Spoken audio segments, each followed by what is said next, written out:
जय श्री कृष्णा दोस्तों, मेरा नाम है अजय कृष्णवंशी। स्वागत करता हूं दोस्तों आप सभी का invincible pioneer institute YouTube channel पर। इस चैनल पर दोस्तों हमने राजस्थान इतिहास को कंप्लीट कर लिया है। उसके बाद में हमने राजस्थान की कला एवं संस्कृति को प्रारंभ करते हुए राजस्थान के प्रमुख लोक देवता, राजस्थान की भाषा, बोलियां एवं साहित्य। उसके बाद में दोस्तों हमारी चर्चा का विषय पिछले कुछ दिनों से है राजस्थान के प्रमुख संत और संप्रदाय। आज हमारी चर्चा का विषय रहने वाला है दोस्तों राजस्थान का एक और महत्वपूर्ण संप्रदाय, जहाँ से एग्जाम में राजस्थान के अलग अलग कॉम्पिटेटिव एग्जाम में लगातार प्रश्न पूछे गए हैं और आगे भी पूछे जाने की संभावना है। तो आज हमारी चर्चा का विषय रहने वाला है दोस्तों जसनाती संप्रदाय। और जसनाती संप्रदाय के जो प्रवर्तक हैं, जो संस्थापक हैं, उनका नाम है जसनाथ जी। यानी कि संत के लिहाज से हम जसनाथ जी के विषय में चर्चा करेंगे और संप्रदाय के लिहाज से हम जसनाती संप्रदाय के विषय में चर्चा करेंगे। इससे पिछले वाले लेक्चर में दोस्तों हमने विष्णोई संप्रदाय के विषय में चर्चा करते हुए जाम्बोजी के बारे में काफ़ी डिटेल से चर्चा की थी। उससे पिछले वाले लेक्चर में हमने वल्लभ संप्रदाय के बारे में चर्चा की थी। उससे पिछले वाले लेक्चर में हमने निम्बार्क संप्रदाय के बारे में चर्चा की थी। और उससे भी पिछले वाले लेक्चर में हमने रामानंदी संप्रदाय के विषय में चर्चा की थी। तो आज हमारी चर्चा का विषय है दोस्तों जसनाती संप्रदाय। बिना टाइम वेस्ट किए हमारी चर्चा को हम प्रारंभ करते हैं। दोस्तों जैसा कि अभी मैं थोड़ी देर पहले आपको बता ही चुका हूँ, जसनाती संप्रदाय के जो संस्थापक हैं या जो प्रवर्तक हैं वो कौन माने जाते हैं, कौन माने क्या जाते हैं, कौन है? जसनाथ जी हैं। जसनाथ जी जसनाती संप्रदाय के दोस्तों क्या है? प्रवर्तक हैं। यानी कि जसनाती संप्रदाय की स्थापना किसने की है? संत जसनाथ जी के द्वारा इस संप्रदाय की स्थापना की गई है। इनका जन्म होता है दोस्तों 1482 ईस्वी में। कहाँ पर होता है? कतरियासर में होता है। कतरियासर में इनका जन्म होता है 1482 ईस्वी में। 1482 ईस्वी में कतरियासर में इनका जन्म होता है दोस्तों। और कतरियासर कहाँ पर है? राजस्थान के बीकानेर जिले में। यानी कि राजस्थान के बीकानेर जिले के कतरियासर गांव में 1482 में जसनाती संप्रदाय के संस्थापक या फिर प्रवर्तक जसनाथ जी का जन्म होता है दोस्तों। इनके पिता का नाम है हमीर जाट। क्या नाम है इनके पिता का? हमीर जाट इनके पिता का नाम है। माता का नाम है दोस्तों रूपादे। दोस्तों ये बात कही जाती है कि जो जसनाथ जी हैं इनके पिता का नाम हमीर जाट है और माता का नाम है रूपादे। लेकिन ऐतिहासिक दृष्टि से दोस्तों ये बात सत्य नहीं है। ऐसा माना जाता है कि जो जसनाथ जी हैं इनके जन्म के संबंध में विशेष प्रमाण उपलब्ध नहीं है कि इनके पिता कौन है और इनकी माता कौन है। फिर हमने क्यों लिखा है कि इनके पिता का नाम हमीर जाट है और माता का नाम रूपादे है? इसके पीछे एक कारण है दोस्तों। दंत कथा के अनुसार ऐसा कहा जाता है कि हमीर जाट को एक दिन स्वप्न आया और स्वप्न में उन्होंने देखा कि एक झील के किनारे एक सुंदर सा प्यारा सा बच्चा बैठा है और ये निसंतान थे और वही उनका क्या है? पुत्र है। ऐसा इनको स्वप्न आया। अगली सुबह जब ये उस झील के किनारे पहुंचे, जो झील इनके सपने में आई थी, तब वहां पर उन्होंने एक सुंदर बालक को बैठे हुए देखा। उस बालक को उन्होंने गोद ले लिया, उसका भरण पोषण, पालन पोषण, लालन पालन किया। और इस वजह से दोस्तों हम हमीर जाट को जसनाथ जी का पिता मानते हैं और रूपादे को इनकी माता मानते हैं। लेकिन जसनाथ जी इनके वास्तविक पुत्र नहीं थे और नहीं हमीर जाट और रूपादे जसनाथ जी के वास्तविक माता पिता हैं। यानी कि जसनाथ जी दोस्तों हमीर जाट और रूपादे के क्या है? पोष्य पुत्र हैं। पोष्य पुत्र हैं। पोषण किया है इन्होंने। दोस्तों एक स्थान है, उस स्थान का नाम है गोरखमालिया। गोरखमालिया, क्या नाम है स्थान का? गोरखमालिया। इस गोरखमालिया स्थान पर कहाँ पर है दोस्तों? बीकानेर में है। ये बीकानेर में एक स्थान है दोस्तों बीकानेर में जिसका नाम है गोरखमालिया। इस गोरखमालिया स्थान पर जसनाथ जी के द्वारा 12 वर्षों तक कठोर तपस्या की गई, तप किया गया, साधना की गई। और 12 वर्षों की साधना के पश्चात इनको आत्मसिद्धि प्राप्त हुई। वहाँ से दोस्तों इन्होंने उपदेश देना प्रारंभ किया, प्रवचन देना प्रारंभ किया, और यहीं से जसनाती संप्रदाय का आरंभ होता है। यानी कि जसनाती संप्रदाय की जो स्थापना होती है वो 12 वर्षों की कठोर तपस्या के पश्चात होती है। और कठोर तपस्या कहाँ पर की थी जसनाथ जी ने? गोरखमालिया स्थान पर की थी, गोरखमालिया गांव में की थी, जो कि बीकानेर में स्थित है। दोस्तों एक ग्रंथ है, उस ग्रंथ का नाम है दोस्तों, इनका नाम जसनाथ जी है, लेकिन उस ग्रंथ का नाम है यशोनाथ पुराण। क्या नाम है दोस्तों उस ग्रंथ का? यशोनाथ पुराण। यशोनाथ पुराण के अनुसार जो जसनाथ जी है इनके गुरु का नाम गोरखनाथ है, लेकिन ऐतिहासिक दृष्टि से इस बात को प्रमाणिक नहीं माना गया है। ऐसा राजस्थान हिंदी ग्रंथ अकादमी की पुस्तक में भी लिखा हुआ है, और जो ऑथेंटिक किताब है हमें वही जानकारियां ध्यान में रखनी है, क्योंकि एग्जामिनर जब क्वेश्चन पूछता है तो किस गाइड में क्या लिखा है, किस कोचिंग वाले ने क्या लिखा है, किस यूट्यूब चैनल वाले ने क्या बताया, वो मायने नहीं रखता है। सरकार की जो प्रमाणिक पुस्तकें होती है उनमें क्या लिखा है वो महत्वपूर्ण हो जाता है। और सरकार की जो भारत तथा राजस्थान सरकार की जो शिक्षा मंत्रालय की प्रमाणिक पुस्तकें राजस्थान हिंदी ग्रंथ अकादमी, उसके अनुसार गोरखनाथ को इनका गुरु नहीं माना गया है। हालांकि यशोनाथ पुराण में इस बात का उल्लेख मिलता है कि इनके गुरु का नाम गोरखनाथ है, लेकिन ऐतिहासिक रूप से ये बात सत्य नहीं है। उसके बाद में दोस्तों इन्होंने जसनाती संप्रदाय की स्थापना की, और जसनाती संप्रदाय की स्थापना के साथ ही इन्होंने 36 नियम दिए। बहुत सारे नियम है दोस्तों, 36 नियम है, जैसे कि पानी को छान कर ही पीना चाहिए, जीव हिंसा नहीं करना चाहिए, किसी व्यक्ति को अगर आपने ऋण दिया है तो उसे ब्याज नहीं लेना चाहिए, आप जो इनकम कमाते हैं उसका 20% आपको दान पुण्य में खर्च कर देना चाहिए। और जो ईंधन होता है, यानी कि पहले के ज़माने में और आज के ज़माने में भी कुछ हद तक जो चूल्हे वगैरह जलाए जाते हैं उनमें अगर आप फूंक दे रहे हो तो वो जो झूठे मुंह से फूंक उस ईंधन में नहीं देना चाहिए, आग में झूठे मुंह से फूंक नहीं देना चाहिए। स्वच्छता संबंधित भी दोस्तों इन्होंने अनेक सारे नियम दिए, यानी कि व्यक्तिगत स्वच्छता पर इन्होंने काफ़ी बल दिया। साथ ही इन्होंने जीव हिंसा और अनेक सारे दोस्तों सामाजिक कुरीतियों के ऊपर भी इन्होंने अपने नियम इस संप्रदाय के अंतर्गत निहित किए थे। 36 नियम दिए दोस्तों इन्होंने, आप कमेंट करके बताना। हालांकि आपको पता होगा, इसी नाम से भी स्पष्ट है। इससे पिछले वाले लेक्चर में हमने विष्णु संप्रदाय के बारे में चर्चा की थी। विष्णु संप्रदाय के जो संस्थापक है जाम्बोजी, वो इनके समकालीन है दोस्तों, क्योंकि जाम्बोजी का जन्म 1451 में होता है और मृत्यु 1526 में होती है। इनका जन्म 1482 में होता है और ये समाधि में चले जाते हैं 1506 ईस्वी में, यानी कि इनका जीवन काल कम समय का रहता है, लेकिन ये जाम्बोजी के समकालीन थे। तो जाम्बोजी ने किस संप्रदाय की स्थापना की तथा उन्होंने उस संप्रदाय को लोगों तक पहुंचाने के लिए या उस संप्रदाय के अंतर्गत उन्होंने कितने नियमों का उल्लेख किया, या कमेंट बॉक्स में जरूर बताना अगर आपको जानकारी हो तो। दोस्तों इन्होंने कौन सा ग्रंथ लिखा? तो एक तो ग्रंथ लिखा इन्होंने सिंबुदड़ा ग्रंथ लिखा इन्होंने। एक ग्रंथ लिखा दोस्तों इन्होंने कोंडा। यानी कि अगर आपके एग्जाम में प्रश्न आ जाए कि जसनाती संप्रदाय के संस्थापक जसनाथ जी के द्वारा कौन से ग्रंथों की रचना की गई, तो आपको बताना है दोस्तों सिंबुदड़ा और कोंडा। ऑप्शन में ये होनी चाहिए, तभी आप इनको टिक लगाना।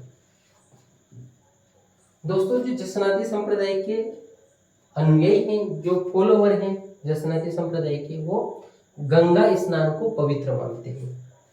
गंगा स्नान को वो महत्व देते हैं, मतलब गंगा स्नान को वो महत्व देते हैं। गंगा स्नान को महत्व कौन से संप्रदाय के अंतर्गत दिया जाता है? तो जसनाती संप्रदाय के अंतर्गत गंगा स्नान को काफी महत्व दिया जाता है। जसनाती संप्रदाय के जो अनुयायी हैं दोस्तों, ये किसको पवित्र मानते हैं? एक तो दोस्तों ये सफेद पशु को पवित्र मानते हैं। सफेद पशु कोई भी हो, गाय हो या फिर कोई दूसरा भी पशु हो, लेकिन सफेद पशु को ये पवित्र मानते हैं। इसके अलावा दोस्तों ये मोर को भी पवित्र मानते हैं। मोर जो पक्षी है उसको ये पवित्र मानते हैं। इसके अलावा दोस्तों ये जाल वृक्ष है, उस जाल वृक्ष को भी ये पवित्र मानते हैं। आप इंटरनेट पर सर्च करना जाल वृक्ष क्या है, आपको छायांचित्र उसका नजर आ जाएगा।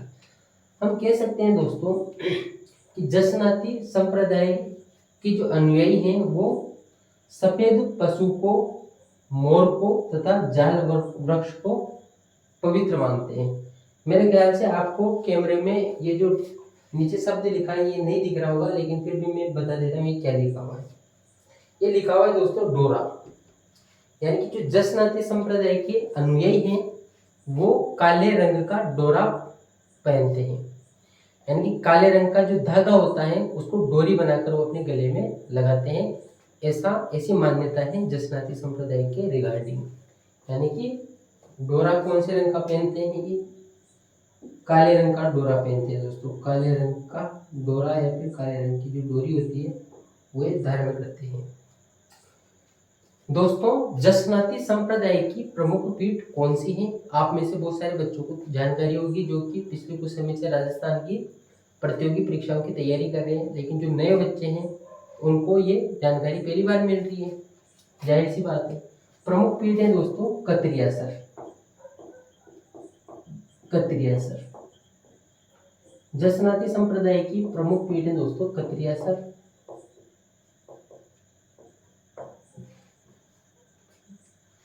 जसनाती जी जो कि जसनाती संप्रदाय के प्रवर्तक हैं, संस्थापक हैं, उन्होंने समाधि कहाँ पर ली थी? इन्होंने समाधि ली थी दोस्तों 1506 ईस्वी में, मात्र 24 वर्ष की उम्र में इन्होंने समाधि ले ली थी। और कहाँ पर ली थी दोस्तों समाधि? इन्होंने कत्रियासर बीकानेर में ही इन्होंने समाधि ली थी। कत्रियासर बीकानेर जसनाती संप्रदाय का प्रमुख पूजा स्थल है, प्रमुख पीठ है। यहाँ पर वर्ष में 3 बार मेले का आयोजन होता है।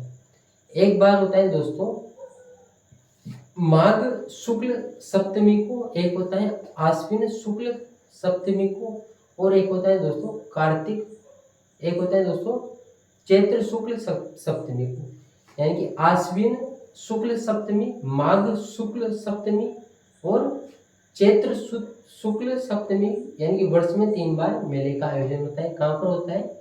कत्रियासर बीकानेर में होता है। आश्विन शुक्ल सप्तमी, अश्विन शुक्ल सप्तमी, माघ शुक्ल सप्तमी, चैत्र शुक्ल सप्तमी, यहाँ पर वर्ष में 3 बार मेले का आयोजन होता है। ये एक अनोखी बात है। एक बार फिर से मैं रिपीट कर देता हूँ दोस्तों। जसनाती संप्रदाय के संस्थापक जिनका नाम जसनाथ जी हैं, जसनाती संप्रदाय के संस्थापक जिनका नाम दोस्तों जसनाथ जी हैं, उनका प्रमुख पूजा स्थल, उनकी प्रमुख पीठ मानी जाती है कत्रियासर बीकानेर में, जहां पर वर्ष में 3 बार मेले का आयोजन होता है।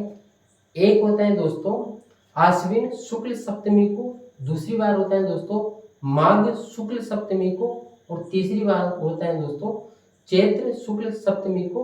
और इसी कत्रियासर बीकानेर में इन्होंने समाधि भी ली थी। और जन्म भी कहाँ पर होता है इनका? कत्रियासर बीकानेर में ही होता है। किनका दोस्तों? जसनाती संप्रदाय के संस्थापक जसनाथ जी का।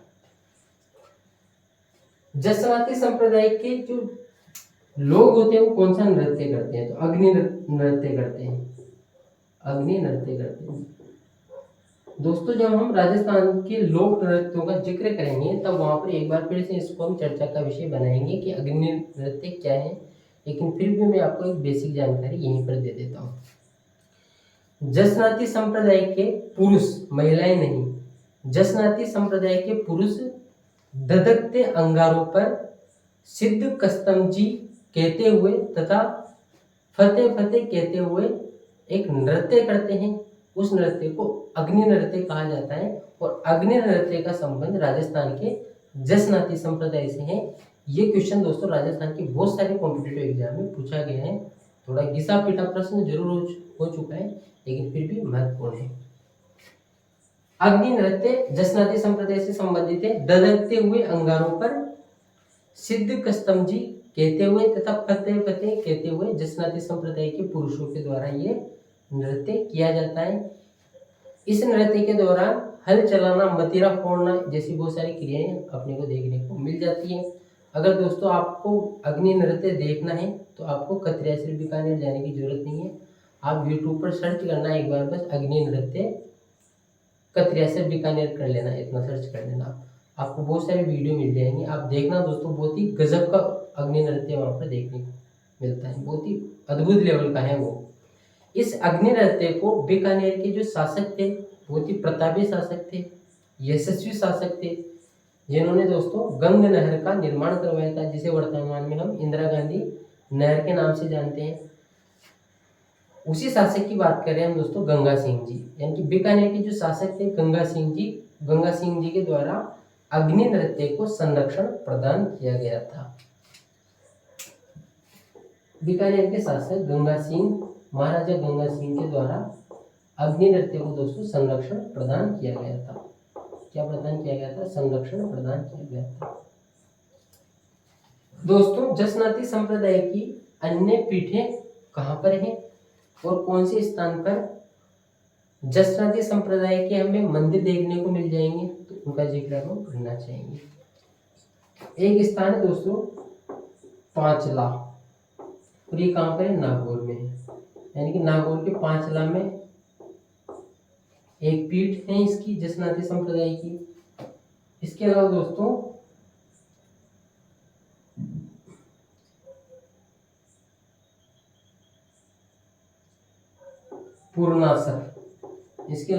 पूर्णासर जो कि बीकानेर में है, यहाँ पर भी पीठ है जसनाती संप्रदाय की। मालासर जो कि बीकानेर में ही है दोस्तों, यहाँ पर भी किसकी पीठ है? जसनाती संप्रदाय की पीठ है। इसके अलावा दोस्तों लिखमा देसर जो कि कहाँ पर है? ये भी बीकानेर में है, यहाँ पर भी दोस्तों जसनाती संप्रदाय की पीठ है। इसके अलावा बमल, ये बमल स्थान भी कहाँ पर है? बीकानेर में, यहाँ पर भी इसकी पीठ है। यानी कि हम कह सकते हैं दोस्तों जसनाती संप्रदाय की प्रमुख पीठ, प्रधान पीठ या फिर प्रमुख पूजा स्थल तो कतरियासर बीकानेर में है, लेकिन अन्य जो पीठें हैं उनमें इन स्थानों का भी नाम आता है। पांचला नागौर में, पूर्णासर बीकानेर में, मालासर बीकानेर में, लिखमा देसर बीकानेर में और बमल बीकानेर में। ये दोस्तों जसनाती संप्रदाय की कतरियासर के अलावा अन्य 5 पीठें होंगी। विशेष तथ्य क्या है दोस्तों जसनाती संप्रदाय के रिगार्डिंग, उसकी भी चर्चा हम करना चाहेंगे। एक ग्रंथ है दोस्तों जिसका नाम है, थोड़ी देर पहले भी हमने उस ग्रंथ का जिक्र किया था। क्या नाम है उस ग्रंथ का? यशोनाथ पुराण। क्या नाम है दोस्तों? यशोनाथ पुराण। लिख भी लेते हैं एक बार। एक ग्रंथ है दोस्तों, उसका नाम है यशोनाथ पुराण। यशोनाथ पुराण। इस यशोनाथ पुराण के अनुसार दोस्तों 1500 ईस्वी में संत जाम्बोजी, जिन्होंने विष्णुई संप्रदाय की स्थापना की थी, जो विष्णुई संप्रदाय के प्रवर्तक थे, और जसनाथ जी का मिलना बताया गया है। क्या बोला दोस्तों मैंने? एक ग्रंथ है, उस ग्रंथ का नाम है दोस्तों यशोनाथ पुराण। यशोनाथ पुराण के अनुसार सन 1500 ईस्वी में संत जाम्बोजी, जिन्होंने विष्णुई संप्रदाय की स्थापना की थी, तथा संत जसनाथ जी, जिन्होंने जसनाती संप्रदाय की स्थापना की थी, ये दोनों 1500 ईस्वी में आपस में इनका मिलन हुआ था, यानी कि आपस में इनकी भेंट हुई थी। ऐसा जिक्र हमें किस ग्रंथ में देखने को मिलता है? यशोनाथ पुराण में ऐसा जिक्र हमें देखने को मिलता है। और क्या दोस्तों विशेष जानकारी है? दूसरी विशेष जानकारी ये है कि जो दिल्ली का सुल्तान था दोस्तों सिकंदर लोदी, दिल्ली का जो सुल्तान था उसका नाम था सिकंदर लोदी। सिकंदर लोदी, ये जो सिकंदर लोदी था दोस्तों, ये जसनाथ जी से प्रभावित हुआ था, और जसनाथ जी से प्रभावित होकर दिल्ली के सुल्तान सिकंदर लोदी ने जसनाथ जी को कतरियासर में एक भूमि अनुदान की थी, यानी कि भूमि का एक जो हिस्सा होता है, कुछ भूमि इनके आश्रम वगैरह के लिए या फिर इनके प्रवचन वगैरह देने के लिए, जिस भी कार्य के लिए दोस्तों, ऐसा जिक्र हमें देखने को मिलता है। दिल्ली सुल्तान सिकंदर लोदी के द्वारा जसनाथ जी को कतरिया से बीकानेर में भूमि देने का वर्णन भी हमें देखने को मिलता है। दोस्तों इससे पिछले वाले लेक्चर में भी हमने दिल्ली सुल्तान सिकंदर लोदी के बारे में चर्चा की है। क्या चर्चा थी दोस्तों? पिछले वाले लेक्चर में हमने चर्चा की है कि दिल्ली सुल्तान सिकंदर लोदी ने विश्नोई संप्रदाय के संस्थापक जामोजी के प्रभाव में आकर गो हत्या पर प्रतिबंध लगा दिया था। तो ये जानकारी भी आपको ध्यान में होनी चाहिए और ये जानकारी भी आपको ध्यान होनी चाहिए। अंतिम जो दोस्तों विशेष पॉइंट है हमारे पास वो है कि बीकानेर का शासक था लूणकरण। बीकानेर का शासक था लूणकरण। बीकानेर के शासक लूणकरण को जसनाथ जी ने बीकानेर की गद्दी पर बैठने का आशीर्वाद दिया था। हम कह सकते हैं दोस्तों बीकानेर के शासक लूणकरण को, या फिर हम ऐसे भी कह सकते हैं बीकानेर का शासक लूणकरण जसनाथ जी के आशीर्वाद से ही बीकानेर की गद्दी पर बैठा था। ऐसा भी इस बात का भी हमें उल्लेख देखने को मिल जाता है। ये विशेष तथ्य हो गए। तो दोस्तों आज हमने ये जो जितनी भी चर्चाएं की हैं वो किसके रिगार्डिंग डिस्कस किए? जसनाथ जी के रिगार्डिंग डिस्कस किए, जो कि जसनाथी संप्रदाय के संस्थापक हैं, प्रवर्तक, जन्म, पिता, माता, साधना गोरखमालिया में की, नियम 36 दिए, ग्रंथ सिंबू, दृढ़ा तथा कोंडा है, गंगा स्नान को महत्व देते हैं जसनाथी संप्रदाय की जो अनुयायी है वो, सफेद पशु, मोर तथा जाल के वृक्ष को पवित्र मानते हैं। इसके अलावा दोस्तों इनकी जो प्रधान पीठ है जसनाथ जी की या फिर जसनाथी संप्रदाय की वो कहाँ पर है? कतरियासर में है। कतरियासर में ही इन्होंने समाधि ली थी। वर्ष में 3 बार यहाँ पर मेला आयोजित होता है। कब कब होता है दोस्तों? अश्विन शुक्ल सप्तमी, माघ शुक्ल सप्तमी और चैत्र शुक्ल सप्तमी। इसके अलावा कौन सा नृत्य जसनाथी संप्रदाय से संबंधित है? तो दोस्तों अग्नि नृत्य का संबंध जसनाथी संप्रदाय से है। अग्नि नृत्य क्या है मैंने थोड़ी देर पहले चर्चा करी हुई है। बीकानेर के शासक गंगा सिंह के द्वारा अग्नि नृत्य को संरक्षण प्रदान किया गया। ये जानकारी भी जरूर ध्यान में रखना। और दोस्तों अन्य पीठें कहाँ पर हैं? तो पांचला, पूर्णासर, मालासर, लिखमा, देसर और बमल में अन्य पीठें स्थित हैं। इसके अलावा दोस्तों यशोनाथ पुराण के अनुसार संत जाम्बोजी और संत जसनाथ जी का 1500 ईस्वी में मिलना बताया गया है कि भेंट हुई, ऐसा इसमें उल्लेख मिलता है। इसके अलावा सिकंदर लोदी के द्वारा जसनाथ जी को कतरिया से बीकानेर में भूमि देने का भी वर्णन हमें देखने को मिल जाता है। और बीकानेर का शासक लूणकरण जसनाथ जी के आशीर्वाद से ही बीकानेर की गद्दी पर बैठा था, इस बात का भी हमें वर्णन मिलता है। ये विशेष तथ्य हो गए। तो दोस्तों आज हमारी चर्चा का विषय रहा है राजस्थान का एक प्रमुख संप्रदाय, जहाँ से राजस्थान की अलग अलग प्रतियोगी परीक्षाओं में प्रश्न पूछे जाते रहे हैं, पूछे जाते हैं और पूछे जाने की संभावना है। उस संप्रदाय का नाम है जसनाथी संप्रदाय और जसनाथ जी के बारे में आज हमने चर्चा की है। उम्मीद करता हूँ दोस्तों ये जो वीडियो लेक्चर है आप सबको आपके कॉम्पिटिटिव एग्जाम में निश्चित तौर पर फायदा पहुँचाएगा। अगर आपने लेक्चर को शुरू से अंत तक देखा है तो थैंक यू वेरी मच, धन्यवाद। मिलते हैं इसके बाद में नेक्स्ट लेक्चर में राजस्थान के कुछ और अन्य संत और संप्रदायों को लेकर। तब तक के लिए आपको बहुत बहुत शुक्रिया। जय श्री कृष्ण।